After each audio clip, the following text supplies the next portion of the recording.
MS university में FY BCom honours की आने वाली एक्सटर्नल एग्जाम की पेपर स्टाइल क्या रहेगी, सिलेबस क्या है, पासिंग रिक्वायरमेंट क्या होगी, एग्जाम के लिए इंपॉर्टेंट क्वेश्चंस एंड टॉपिक का लिस्ट, ये सारी चीजें मैं आपको आज के इस सेशन में बताने वाला हूं। Myself Bhavin sir from Sahas Institute of Commerce, your own personalized high-tech digital classes। तो देखिए दोस्तों, यूनिवर्सिटी ने अपने नोटिफिकेशन में क्या कहा है, तो वो सब्जेक्ट जो कि 4 क्रेडिट पॉइंट वाला है, यानी कि मेजर सब्जेक्ट है, जिसके अंदर आपको कौन कौन से सब्जेक्ट आते हैं, तो अकाउंटेंसी आता है, एसपीबी आता है, ईटी आता है एंड स्टैटिस्टिक्स आता है। मतलब जो 4 क्रेडिट पॉइंट वाले सब्जेक्ट है उनकी एग्जाम डिस्क्रिप्टिव टाइप में रहेगी, मतलब डिटेल में लिखना होगा, एमसीक्यूज नहीं आएंगे एक्सटर्नल एग्जाम में। और ये एग्जाम 50 मार्क की होगी और इसके लिए आपको टोटल 2 आवर्स 2 घंटे का टाइम पीरियड मिलने वाला है। तो 50 marks completely descriptive, 2 hours time. और इसके लिए सिलेबस में आपको चारों के 4 यूनिट्स प्रिपेयर करने हैं। मतलब जो इंटरनल एग्जाम में 2 यूनिट थे वो तो रहेंगे ही, प्लस 2 यूनिट और ऐड हो गए, मतलब टोटल 4 यूनिट जो है वो आपको एक्सटर्नल एग्जाम के लिए पढ़ने हैं। और उसके अंदर आपको एग्जाम किस तरह से होगी, तो जो यूनिट नंबर 1 है उसमें से आपको 13 मार्क का डिस्क्रिप्टिव आएगा, यूनिट नंबर 2 जो है उसमें से 12 मार्क का, जो कि आपके 25 मार्क्स। ये हमारा फर्स्ट सेक्शन हो गया, क्योंकि ये एग्जाम 2 सेक्शन में होने वाली है। और इसके साथ साथ जो यूनिट नंबर 3 है उसमें से आपको 13 मार्क का क्वेश्चन रहेगा और यूनिट नंबर 4 में से 12 मार्क का। इस तरह से टोटल 25 मार्क्स यूनिट 3 एंड 4 में से हो जाएगा, जो कि हमारा सेकंड सेक्शन है। ठीक है, तो आपको unit 1 13 marks, unit 2 12 marks, unit 3 again 13 marks, unit 4 12 marks. अब एग्जाम में क्वेश्चन किस तरह से आएंगे, तो यहां पर हर एक यूनिट के ऑप्शन में उसी यूनिट का दूसरा क्वेश्चन भी आपको मिलने वाला है। मतलब कि ये जो सेक्शन नंबर 1 है जो कि मैंने आपको बताया, उसमें क्वेश्चन 1 जो कि आपको यूनिट नंबर 1 में से आएगा, और देखो उसके ऑप्शन में आपको क्वेश्चन एक और मिलेगा जो भी यूनिट नंबर 1 में से ही होगा। उस तरह से आपको क्वेश्चन नंबर 2 जो आएगा वो यूनिट नंबर 2 में से आएगा, और उसके ऑप्शन में यूनिट 2 का ही एक और क्वेश्चन आएगा। मतलब आपको वो दोनों क्वेश्चन में से कोई एक क्वेश्चन आपकी पसंद का अटेम्प्ट करना है। सिमिलरली यूनिट 3 में से आपको क्वेश्चन 3 आएगा और उसी के ऑप्शन में यूनिट 3 का ही एक और क्वेश्चन, और वो दोनों में से आपको एक अटेम्प्ट करना होगा। और उसी तरह से यूनिट नंबर 4 के लिए भी रहेगा। तो ये वो सब्जेक्ट है जो कि 4 क्रेडिट पॉइंट वाले थे। अब जो 2 क्रेडिट पॉइंट वाले यानी कि माइक्रो सब्जेक्ट है, जिसके अंदर आपका एसेंशियल स्किल्स मतलब SEC course, IKS course and VAC आता है, जिसके अंदर आपकी पेपर स्टाइल क्या रहेगी, तो यहां पर जो आपकी एग्जाम है दोस्तों वो भी डिस्क्रिप्टिव मोड में ही रहेगी। देखो ये वाली एग्जाम भी डिस्क्रिप्टिव में ही है। मतलब माइक्रो सब्जेक्ट जिसकी इंटरनल एग्जाम में सिर्फ और सिर्फ एमसीक्यूज आए थे, उसकी एक्सटर्नल एग्जाम में भी एमसीक्यूज नहीं आएंगे, पूरे का पूरा डिस्क्रिप्टिव रहेगा। और ये एग्जाम 25 मार्क्स की रहेगी और इसके लिए आपको 1 आवर का टाइम पीरियड मिलने वाला है। ठीक है, और इसके अंदर भी 2 सेक्शन में ही डिवाइड किया हुआ है। जो सेक्शन नंबर 1 है वो 12 मार्क का रहेगा और जो सेक्शन नंबर 2 है वो 13 मार्क का रहेगा। तो सर फिर यूनिट 2 होंगे या 4 होंगे, तो यस, यूनिट तो सारे के सारे ही आपको रहने वाले हैं। तो यहां पर हर एक यूनिट वाइज क्वेश्चंस क्या आएंगे वो भी समझ लो। तो देखो यूनिट नंबर 1 में से आपको 6 मार्क का क्वेश्चन आएगा और यूनिट 2 में से भी 6 मार्क का क्वेश्चन आएगा, और ये दोनों का एग्रीगेट आपका 12 मार्क्स का हो जाएगा। और उसी तरह से जो सेक्शन 2 रहने वाला है उसमें यूनिट नंबर 3 में से 7 मार्क एंड यूनिट नंबर 4 में से 6 मार्क, यानी कि उसके 13 मार्क, और ये दोनों का टोटल करोगे तो आपका 25 मार्क्स का एग्जाम हो जाएगा, जो कि आपको 1 आवर में कंप्लीट करना होगा। ठीक है, पेपर स्टाइल उसकी भी बिल्कुल सेम ही है। देखो ये पेपर स्टाइल, सिर्फ जो मार्क्स है जो हमने अभी डिस्कस की है 6 6 7 6, इस तरह से होने वाला है।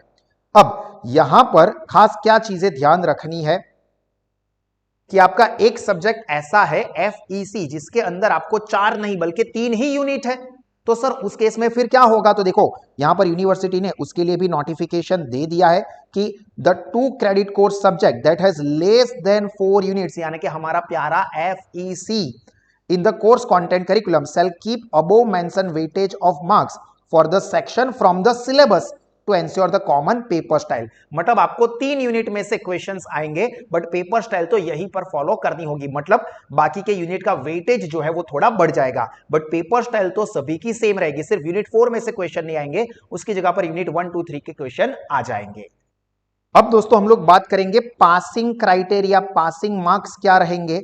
इससे पहले अगर आपको यहां तक की इंफॉर्मेशन समझ में आई है, जो मैं इंफॉर्मेशन दे रहा हूं वो आपको काम की लगती है, तो इस वीडियो को जरूर से लाइक करें। आपके जो भी कमेंट्स है वो कमेंट सेक्शन में लिखे। आपके जितने भी फ्रेंड्स एमएस यूनिवर्सिटी में एफवाई बीकॉम में इन सभी के साथ इस वीडियो को शेयर करें, क्योंकि ये बहुत ही काम की और आपकी एग्जाम के लिए जरूरी इंफॉर्मेशन है। चलिए अभी पासिंग रिक्वायरमेंट की हम लोग बात कर लेते हैं।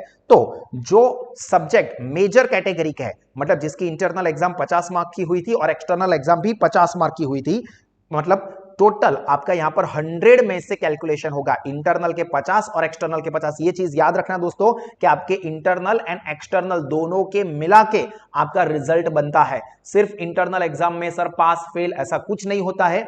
इंटरनल एंड एक्सटर्नल एग्जाम दोनों के रिजल्ट को मिला के आपका पासिंग रिक्वायरमेंट फुलफिल होता है या नहीं वो चेक किया जाएगा। तो यहां पर देख लीजिए, जो आपके 100 मार्क्स के हैं,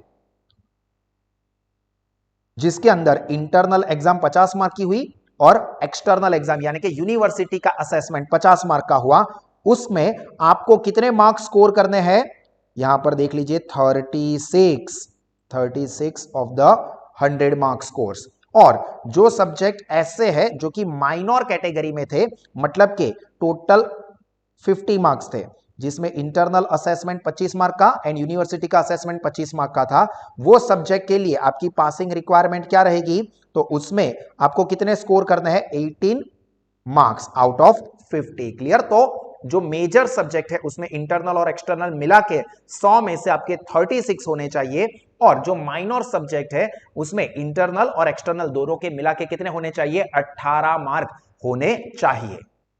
तो आई होप दोस्तों कि ये चीज आपको क्लियर हो गई होगी। और एक इंपॉर्टेंट नोट यहां पर ये भी लिखी है कि आपको इंटरनल एग्जाम और एक्सटर्नल एग्जाम दोनों अपीयर करनी पड़ेगी, तो ही आपका फाइनल रिजल्ट कंसीडर किया जाएगा।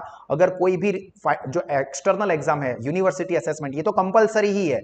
अगर कोई कारण की वजह से इंटरनल एग्जाम नहीं दे पाए हो तो भी आपको यूनिवर्सिटी जो अरेंजमेंट करती है उसके हिसाब से फिर से वो इंटरनल एग्जाम देनी ही पड़ेगी। अगर आप एग्जाम को नहीं अटेम्प्ट कर पाते हो तो आप लोगों के लिए वो जो एग्जामिशन का मतलब जो यूनिवर्सिटी आपको ऐसा बोलेगी कि आपका सेमेस्टर 1 क्लियर हो गया, वो नहीं मिलेगा। मतलब कहने की बात यह है कि सभी स्टूडेंट्स को इंटरनल और एक्सटर्नल एग्जाम दोनों ही अपीयर करनी पड़ेगी। अब दोस्तों इस एग्जाम की एक्सीलेंट प्रिपरेशन के लिए साहस इंस्टीट्यूट ने मास्टर स्टडी प्लान प्रोवाइड किया है, जो कि आपको डे टू डे किस तरह से प्रिपरेशन करनी है वो गाइड करेगा। इसके साथ साथ सभी सब्जेक्ट के आपको most important questions and topics provide किए जाएंगे एंड मॉडल पेपर, जो कि आपको आपके एक्सटर्नल एग्जाम में बहुत ही ज्यादा इंपॉर्टेंट रहेंगे।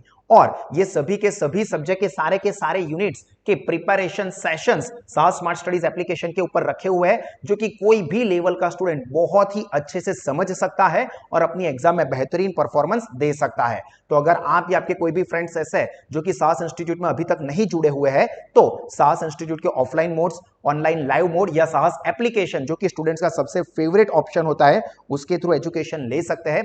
ये सभी ऑप्शन में लोवेस्ट फीस पर बेस्ट क्वालिटी का education and educational support students को प्रोवाइड किया जाता है, जिससे कि आप कॉन्फिडेंटली एग्जाम निकाल सको और अपने रिजल्ट के साथ साथ अपना नॉलेज भी बढ़ा सको। So wish you all the very best for your upcoming exam. This is me Bhavin Shah from Sahas institute signing off. और दोस्तों याद रखना that you are very special. So हमेशा मुस्कुराते रहे, सीखते रहे, आगे बढ़ते रहे। God bless you all. जय हिंद।